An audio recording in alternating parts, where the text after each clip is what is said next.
Shalom Bapak Ibu, Saudara-saudari yang dikasihi Tuhan. Bersyukur untuk hari baru yang Tuhan nyatakan dalam kehidupan kita. Pada saat ini kita akan membaca dan merenungkan firman Tuhan. Bacaan Alkitab kita terambil dari kitab Kisah Para Rasul, pasalnya yang ke-10, ayatnya ke-9 hingga ayatnya yang ke-23 yang menyatakan. Keesokan harinya, ketika ketiga orang itu berada dalam perjalanan dan sudah dekat kota Yope, kira-kira pukul 12 tengah hari, naiklah Petrus ke atas rumah untuk berdoa. Ia merasa lapar dan ingin makan.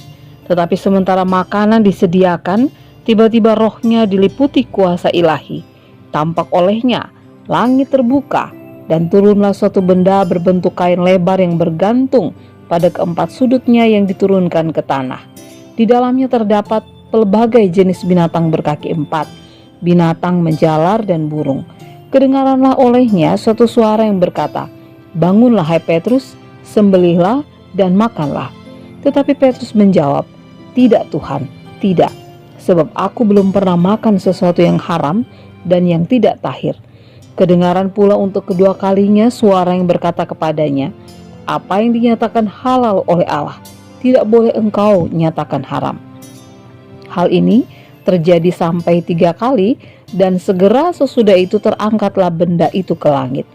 Petrus bertanya-tanya di dalam hatinya, apa kiranya arti penglihatan yang telah dilihatnya itu?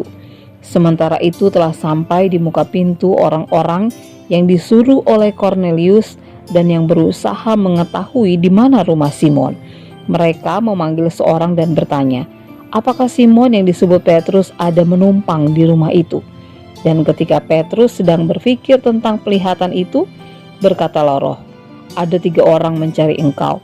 Bangunlah, turunlah ke bawah, dan berangkatlah bersama-sama dengan mereka. Jangan bimbang, sebab aku yang menyuruh mereka kemari. Lalu turunlah Petrus ke bawah dan berkata kepada orang-orang itu, akulah yang kamu cari. Apakah maksud kedatangan kamu? Jawab mereka, Kornelius, seorang perwira yang tulus hati dan takut akan Allah dan yang terkenal baik di antara seluruh bangsa Yahudi, telah menerima penyataan Allah dengan perantaraan seorang malaikat kudus, supaya ia mengundang engkau ke rumahnya dan mendengar apa yang kau katakan.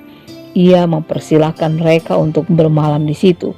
Keesokan harinya ia bangun dan berangkat bersama-sama dengan mereka, dan beberapa saudara dari Yope menyertai dia.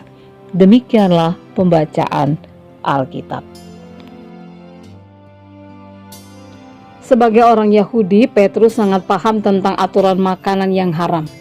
Oleh sebab itu, ketika Tuhan memberikan penglihatan tentang daging yang haram dan mengatakan kepadanya untuk menyembelih serta memakannya, tentu ini menjadi sebuah pertanyaan yang mengusik diri Petrus. Bukan hanya sekali penglihatan itu ditampakkan kepadanya, tetapi 3 kali. Namun menarik, ada penegasan yang dikatakan bahwa apa yang dinyatakan halal oleh Allah tidak boleh dinyatakan haram oleh Petrus. Ya, memang pada akhirnya kita bisa mengetahui bahwa penglihatan yang dialami oleh Petrus ini menunjuk pada Kornelius, seorang perwira pasukan Italia yang membutuhkan kehadiran Petrus. Pemahaman orang Yahudi bahwa mereka tidak boleh bergaul dengan orang bukan Yahudi tidak bisa dipungkiri, itu sangat memberikan pengaruh pada pemberitaan Injil. Hal ini berdampak pada cara melihat bahwa karya keselamatan hanya ditujukan kepada mereka dan bukan kepada orang lain juga. Tuhan membuat Petrus melihat secara berbeda. Tuhan membuka cakrawala berpikir Petrus sehingga ia tidak tersekat atau terkotak dalam melihat kasih Allah dan melihat karya keselamatan itu sendiri. Dengan penglihatan itu, pada akhirnya Petrus bisa memahami bahwa orang lain pun dikasihi Allah dan juga boleh mendapatkan karya keselamatannya. Jika kita berbeda, janganlah kita melihat itu sebagai sebuah penghalang atau sebuah jurang yang memisahkan kita dengan sesama. Tapi biarlah kita menganggap bahwa itu adalah cara Allah untuk membuat kita berpikir secara kreatif, sesuai dengan hikmat Allah untuk menyatakan cinta kasih-Nya dan karya keselamatannya bagi semua orang. Amin. Bapak, Ibu, saudara-saudari yang Tuhan Yesus kasihi, mari kita berdoa. Allah Bapa di surga, kami sungguh berterima kasih untuk berbagai hal yang kami alami di tengah-tengah kehidupan ini dengan perbedaan-perbedaan yang kami jumpai. Tolonglah kami dalam hikmat-Mu sehingga kami menjadi pribadi yang boleh melihat bahwa kasih Allah ditujukan kepada semua orang, sehingga kami boleh menerima perbedaan dengan saling menghargai satu dengan yang lain. Di dalam kenyataan itulah kami dapat menyatakan kasih dan karya keselamatan itu ditujukan kepada semua orang. Di dalam nama Tuhan Yesus kami berdoa. Amin.